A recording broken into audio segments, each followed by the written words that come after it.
श्रीमद् भागवत महापुराण पंचम स्कंध 24वां अध्याय। ओम नमो भगवते वासुदेवाय। राहु आदि की स्थिति, अतल आदि नीचे के लोकों का वर्णन। श्री सुखदेव जी एवं राजा परीक्षित संवाद।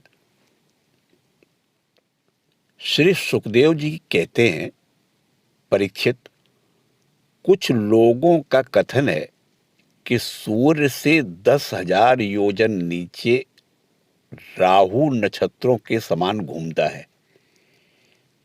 इसने भगवान की कृपा से ही देवत्व और गृहत्व प्राप्त किया है। स्वयं यह सिंघी का पुत्र असुराधम होने के कारण किसी प्रकार इस पद के योग्य नहीं है। इसके जन्म और कर्मों का हम आगे वर्णन करेंगे।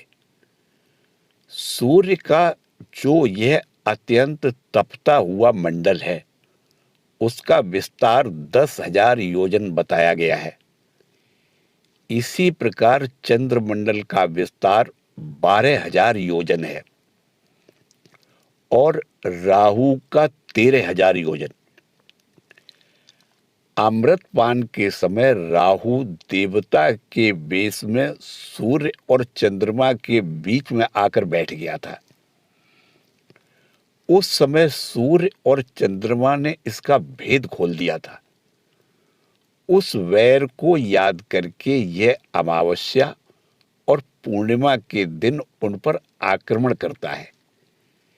यह देखकर भगवान ने सूर्य और चंद्रमा की रक्षा के लिए उन दोनों के पास अपने प्रिय आयुध सुदर्शन चक्र को नियुक्त कर दिया है। वह निरंतर घूमता रहता है, इसलिए राहु उसके असह्य तेज से उद्विग्न और चकित चित्त होकर मुहूर्त मात्र उनके सामने टिककर फिर सहसा लौट आता है। उसके उतनी देर उनके सामने ठहरने को ही लोग ग्रहण कहते हैं। राहु से 10,000 योजन नीचे सिद्ध, चारण और विद्याधर आदि के स्थान है। उनके नीचे जहां तक वायु की गति है और बादल दिखाई देते हैं, अंतरिक्ष लोक है। यह यक्ष, राक्षस, पिशाच, प्रेत और भूतों का विहार स्थल है। उससे नीचे 100 योजन की दूरी पर यह पृथ्वी है, जहां तक हंस, गिद्ध, बाज और गरुड़ आदि प्रधान प्रधान पक्षी उड़ सकते हैं, वहीं तक इसकी सीमा है। पृथ्वी के विस्तार और स्थिति आदि का वर्णन तो हो ही चुका है। इसके भी नीचे अतल, वितल, सुतल, तलातल, महातल, रसातल और पाताल नाम के 7 भूविवर अर्थात भूगर्भ स्थित बिल या लोक हैं। ये एक के नीचे एक 10,000 योजन की दूरी पर स्थित है और इनमें से प्रत्येक की लंबाई चौड़ाई भी 10-10 हजार योजन ही है। ये भूमि के बिल भी एक प्रकार के स्वर्ग ही हैं। इनमें स्वर्ग से भी अधिक विषय भोग, ऐश्वर्य, आनंद, संतान सुख और धन संपत्ति है। यहाँ के वैभवपूर्ण भवन, उद्यान और क्रीड़ा स्थलों में दैत्य, दानव और नाग तरह तरह की मायामयी क्रीड़ाएं करते हुए निवास करते हैं। वे सब गृहस्थ धर्म का पालन करने वाले हैं।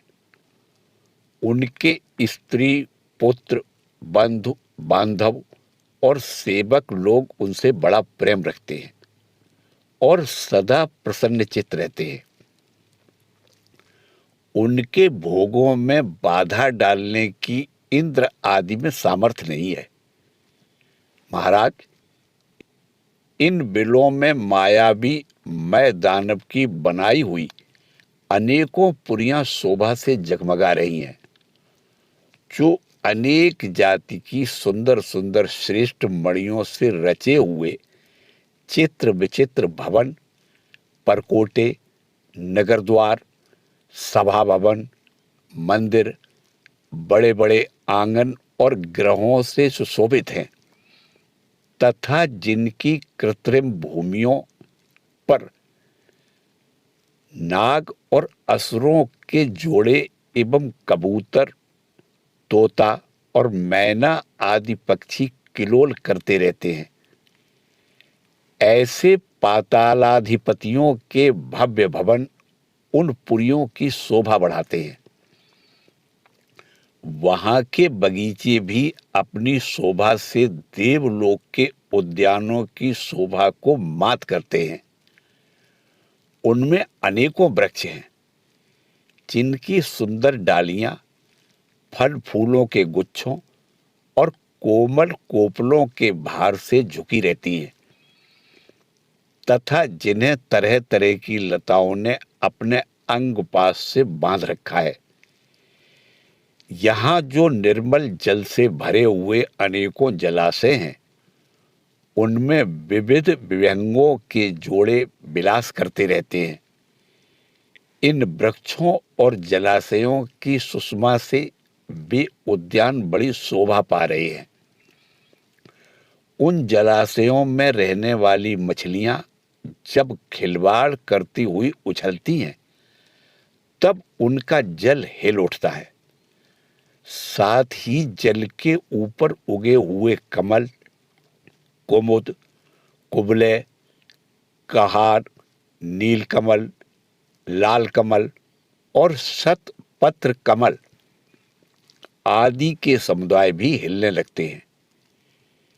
इन कमलों के वनों में रहने वाले पक्षी अविराम क्रीड़ा कौतुक करते हुए भांति भांति की बड़ी मीठी बोली बोलते रहते हैं, जिसे सुनकर मन और इंद्रियों को बड़ा ही आह्लाद होता है। उस समय समस्त इंद्रियों में उत्सव सा छा जाता है। वहां सूर्य का प्रकाश नहीं जाता, इसलिए दिन रात आदि काल विभाग का भी कोई खटका नहीं देखा जाता। वहां के संपूर्ण अंधकार को बड़े बड़े नागों के मस्तकों की मणियां दूर करती है। इन लोकों के निवासी जिन औषधि, रस, रसायन, अन्न, पान और स्नान आदि का सेवन करते हैं, वे सभी पदार्थ दिव्य होते हैं। इन दिव्य वस्तुओं के सेवन से उन्हें मानसिक या शारीरिक रोग नहीं होते, तथा झुर्रियां पड़ जाना, बाल पक जाना, बुढ़ापा आ जाना, देह का कांतिहीन हो जाना, शरीर से दुर्गंध आना, पसीना आना, थकावट अथवा शिथिलता आना, तथा आयु के साथ शरीर की अवस्थाओं का बदलना, ये कोई विकार नहीं होते। वे सदा सुंदर, स्वस्थ, जवान और शक्ति संपन्न रहते हैं। उन पुण्य पुरुषों की भगवान के तेज रूप सुदर्शन चक्र के सिवा और किसी साधन से मृत्यु नहीं हो सकती। सुदर्शन चक्र के तो आते ही भय के कारण असुर रमणियों का गर्भस्राव और गर्भपात हो जाता है। अतल लोक में मैदानव का पुत्र असुर बल रहता है। उसने 96 प्रकार की माया रची है। उनमें से कोई कोई आज भी मायावी पुरुषों में पाई जाती है। उसने एक बार जम्हाई ली थी। उस समय उसके मुख से स्वेरिणी अर्थात केवल अपने वर्ण के पुरुषों से रमण करने वाली कामिनी, अन्य वर्णों के पुरुषों से भी समागम करने वाली और पुंसचली अर्थात अत्यंत चंचल स्वभाव वाली 3 प्रकार की स्त्रियां उत्पन्न हुई। ये उस लोक में रहने वाले पुरुषों को हाटक नाम का रस पिलाकर संभोग करने में समर्थ बना देती हैं और फिर उनके साथ अपनी हाव भावमयी चितवन, प्रेममयी मुस्कान, प्रेमालाप और आलिंगन आदि के द्वारा यथेष्ट रमण करती है। उस हाटक रस को पीकर मनुष्य मदांध सा हो जाता है और अपने को 10,000 हाथियों के समान बलवान समझकर मैं ईश्वर हूं, मैं सिद्ध हूं, इस प्रकार बढ़-बढ़कर बातें करने लगता है। उसके नीचे बितल लोक में भगवान हाटकेश्वर नामक महादेव जी अपने पार्षद भूतगणों के सहित रहते हैं। वे प्रजापति की सृष्टि की वृद्धि के लिए भवानी के साथ विहार करते हैं। उन दोनों के तेज से वहां हाटकी नाम की एक श्रेष्ठ नदी निकली है। उसके जल को वायु से प्रज्वलित अग्नि बड़े उत्साह से पीता है। वह जो हाटक नाम का सोना थूकता है, उससे बने हुए आभूषणों को दैत्य राजों के अंतःपुर में स्त्री पुरुष सभी धारण करते हैं। बितल के नीचे सुतल लोक है। उसमें महायशस्वी पवित्र कीर्ति विरोचन पुत्र बलि रहते हैं।